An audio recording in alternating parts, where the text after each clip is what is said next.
Okay. Yeah.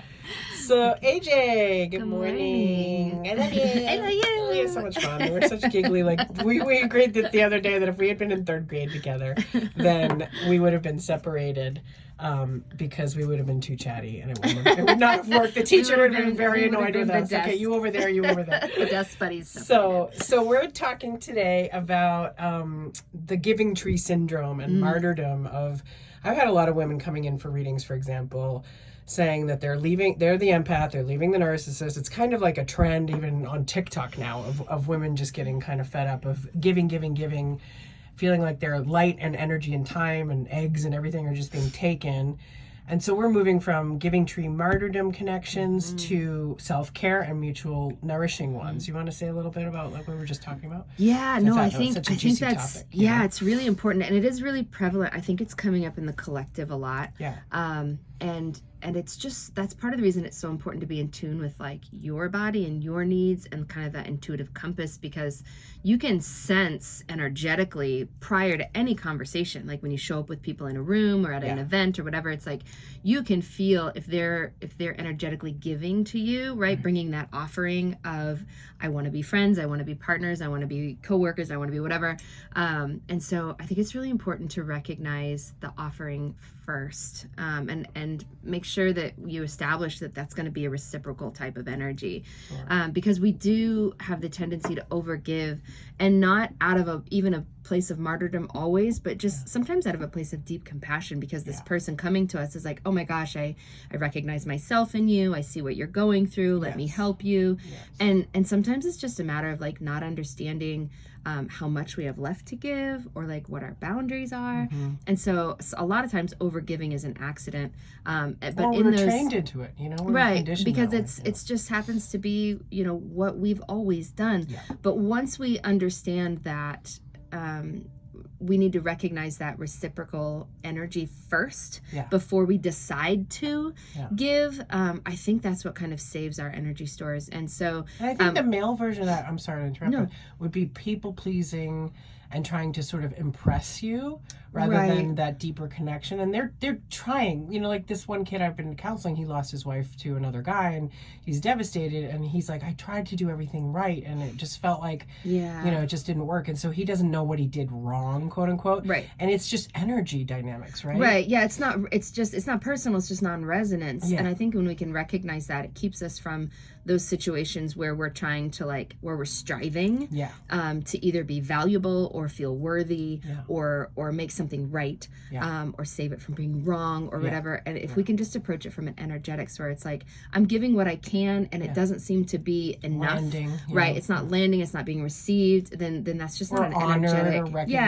it's just not an energetic match at that point. It's just non-resonance. And that's just science. That's just a frequency mismatch. And so if we can recognize that in our bodies, like what does it feel like when I'm depleted? What does it feel like when somebody's taking what I'm not intending to give? What does that energy vampire draining. And so it's like, where can I fix those leaks so that I feel full, and now I can come from a place of abundance and prosperity and give in a way that feels in integrity to me, and sort of mutually nourishing, right? So like what I said right before we hopped on here was like, before you have access to this giving tree, like you need to bring me an offering before there's even an access, because at this point I have done all of the overgiving and all of that, and it's like at this point you need to greet me with a gift if you want access to this energy. Give a boon, lay a boon at the goddess's feet, and not one you think she would want, but one she's actually needing or asking for. See what read me out, see what I need, come with this compassionate really intentional offering to connect with me, and I will then decide and discern if that's a connection that serves me as well. I think everybody needs to have that skill. It's wonderful. So the offering and versus the taking, so that's one. And then also I think for me, being sort of, I will say the word ambitious. I guess I used to be afraid of that word, right? But it's not for power anymore or visibility. It's more for like juicy, yummy affection and connection. And oh my God, I was telling you that I have a hot tub tribe of dudes that I have these deep dive spiritual conversations with. And I'm used to back east. It's like, I don't believe in that shit. That's a bunch of bullshit. You get mocked, you get belittled, you get talked down to and called psycho instead of psychic, or what is that even about? Or are you really talking to, you're making it all up in your head. That's just a story. That's nonsense. That's shenanigans and bullshit and malarkey. Like, I am used to that more East Coast way. So I'm out here and people are like, oh my God, I love what you're wearing, or I appreciate you, or you're magical, or you're amazing. And I'm like, what is happening right now? Like, but that's that energetic offering. It's like, I see you, and whether or not I believe in it, I'm curious about it, or I affirm it for you. And like, that's the connections we're here for. And I think that energetically, the offering that is just most appropriate always is just that curiosity of who you are as a person. It's like, let me stand in your presence, let me connect with you, let me learn from you, and you can learn from me, and then that energy is reciprocal. And so then we feel able to respond with, oh, well, I'm also curious about you, and I also want to learn about you, and I also affirm and respect your gifts.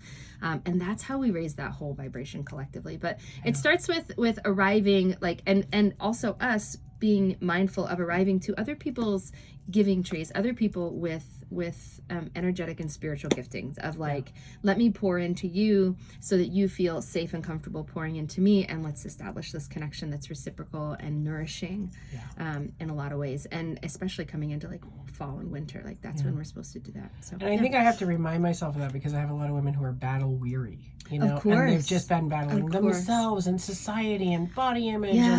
But we don't have to live that anymore. We don't have to live that story. We just don't have to have lingerie wars on the internet or something. And like, look how sexy I am. Yeah, like, boundaries aren't like, it's the way that we keep people in our lives. It's like, this is how you can arrive and stay and be in my presence.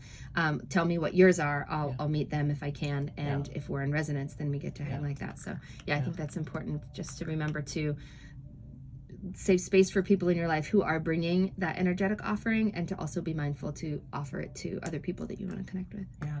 Well, and then the other thought that I was just talking to someone about is, are you in something for profit or for the building of the community? Do you know? And so that's a different vibration too, because if you're in it for profit, you're going to get your profit, but you're going to step on people's heads to get there. Well, and if you're in it for community, everyone will round table and Camelot, and it's like, how do I best serve my people? And if everybody is thinking, how do I best serve my people, it's not a depletion. It's that reciprocal energy. It's the building energy. It's the nourishment. It's like, I'll take care of you, you take care of me, in turn we take care of each other. And there's some things that I do just for myself, and there's some things that you do just for myself, but it's really it's a balance and prosperity. So absolutely. So last thought, building on that community versus profit, or people over profit thing, or whatever, I am so inspired by the energy you bring to your community here locally, and how you guys are all artists and musicians, and you all support each other. And when you hear of a new event, you're like, oh, I want to go so I can support. It's not like, I want to go so I can have a good time. You know you're going to have a good time because you're going to be supportive. That has been the most beautiful gift of landing here. It's a very vibrant community here for that. It is, and it does feel so supportive, and we just spiritually juicy, So there's more bubbles of that popping up, of people wanting to dive into their metaphysical side and their spirit. So I'm finding I'm right where I need to be for now, and you never know what the future holds. But thank you for showing up in my world. I am so glad you did. Might be what we call each other work wife. I love it. So you have an awesome day, and I will have an awesome day, and we will have an awesome day. We will have an all awesome the rest day. of you have an awesome day. So there it is.